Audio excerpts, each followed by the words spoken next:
যুদ্ধবিরতি মানে কি শান্তি? অন্তত মধ্যপ্রাচ্যের সাম্প্রতিক বাস্তবতায় এই হিসাব মেলানো বড্ড কঠিন। কদিন আগে জুন মাসে সমঝোতা স্মারকের মাধ্যমে মার্কিন, ইসরায়েল আর ইরানের মিসাইলগুলো সাময়িকভাবে গর্জে ওঠা বন্ধ করেছিল। অনেকে তখন ভেবেছিলেন এবার বোধহয় স্বস্তির নিঃশ্বাস ফেলা যাবে। ওমান সহ অন্যান্য মধ্যস্থতাকারীদের টেবিল জুড়ে কূটনীতিক আনাগোনাও বাড়ল, কিন্তু মাঠের চিত্রটা ছিল একেবারেই ভিন্ন। কূটনীতির বন্ধ দরজার আড়ালে আলোচনার খসড়া লেখা হচ্ছিল। ইরান তখন নিঃশব্দে প্রস্তুতি নিচ্ছিল এক বড়সড় চালের। যুদ্ধবিরতির প্রতিটা সেকেন্ডকে তারা কাজে লাগিয়েছে নিজেদের সামরিক শক্তিকে নতুন করে ধার দেওয়ার কাজে। বিষয়টি খুব পরিষ্কার। ইরান খুব ভালো করে জানে যুদ্ধটা স্থায়ীভাবে থামেনি, কেবল বিরতি চলছে। মার্কিন প্রেসিডেন্ট ডোনাল্ড ট্রাম্প যখন এক পেশে শর্ত ছুড়ে দিয়ে বলছেন হয় নতুন চুক্তি, না হয় সম্পূর্ণ আত্মসমর্পণ, তখন তেহরানও তাদের জবাব রেডি রাখছে, মুখে নয় সরাসরি অস্ত্রাগারে। ইতোমধ্যে ইরানের সামরিক দপ্তর থেকে যে তথ্যগুলি বের হয়ে আসছে তা প্রতিপক্ষের হিসাব বদলে দেওয়ার জন্য যথেষ্ট। যুদ্ধবিরতির সংক্ষিপ্ত সময় ইরান তাদের ড্রোনের উৎপাদন এক লাফে বাড়িয়েছে 3 গুণ। শুধু তাই নয়, যুদ্ধের প্রথম ধাক্কায় যেসব প্রতিরক্ষা ব্যবস্থা বা সরঞ্জাম ক্ষতিগ্রস্ত হয়েছিল সেগুলো রাতের আধারে মেরামত করা হয়েছে। আর নতুন প্রজন্মের দূরপাল্লার ড্রোন ও মিসাইল সরাসরি অন্তর্ভুক্ত করা হয়েছে সামরিক বহরে।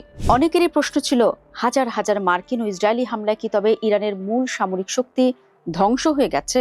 সামরিক বিশ্লেষকরা যখন খাতা কলম নিয়ে বসলেন, তখন মার্কিন সংবাদ মাধ্যমের সূত্র থেকে বেরিয়ে আসে এক চমকপ্রদ তথ্য।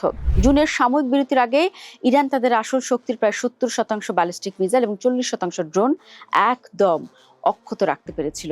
অর্থাৎ শত্রু ভাবছিল যাকে তারা ধসিয়ে দিয়েছে সে আসলে তার আসল মূলধন সুকৌশলে লুকিয়ে রেখেছে মাটির গভীরে। ইরানের ইসলামিক বিপ্লবী বাহিনীর আসল শক্তি লুকিয়ে আছে তাদের বিখ্যাত আন্ডারগ্রাউন্ড মিসাইল সিটি বা মাটির নিচের সুড়ঙ্গ শহরগুলোতে। পাহাড়ের শত ফুট নিচে নির্মিত এই সুড়ঙ্গগুলোতে ইরানের সবচেয়ে বিধ্বংসী মিসাইল ও ড্রোন একেবারে সাজানো গোছানো অবস্থায় থাকে।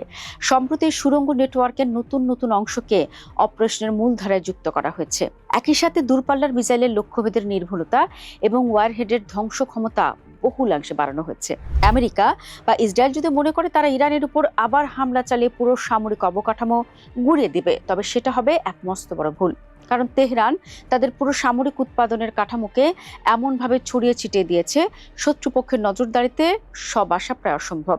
সাধারণ কোনো ভবনের নিচে বা প্রত্যন্ত অঞ্চলের মাটির নিচে হয়তো রাতারাতি তৈরি হচ্ছে মিসাইলের খুচরা যন্ত্রাংশ।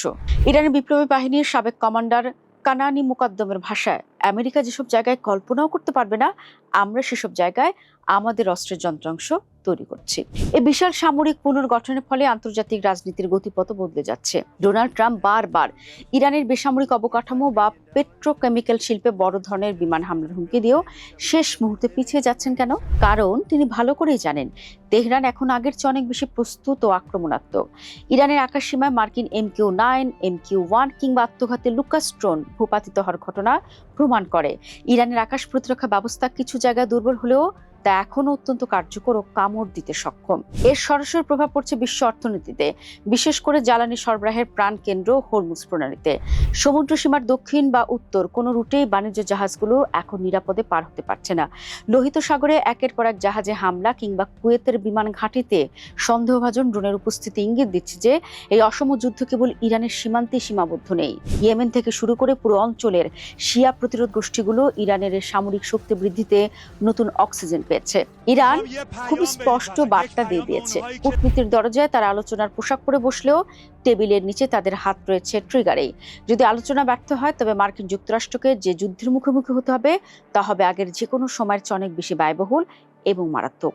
যুদ্ধবিরতির সুযোগ নিয়ে তেহরান নিজেদের যেভাবে নতুন করে সাজিয়ে নিয়েছে, তাতে ট্রাম্প প্রশাসনের জন্য সম্পূর্ণ আত্মসমর্পণের চুক্তি চাপিয়ে দেওয়া তো দূরের কথা, অঞ্চলটিতে নিজেদের সামরিক আধিপত্য বজায় রাখাই এখন সবচেয়ে বড় চ্যালেঞ্জ হয়ে দাঁড়িয়েছে।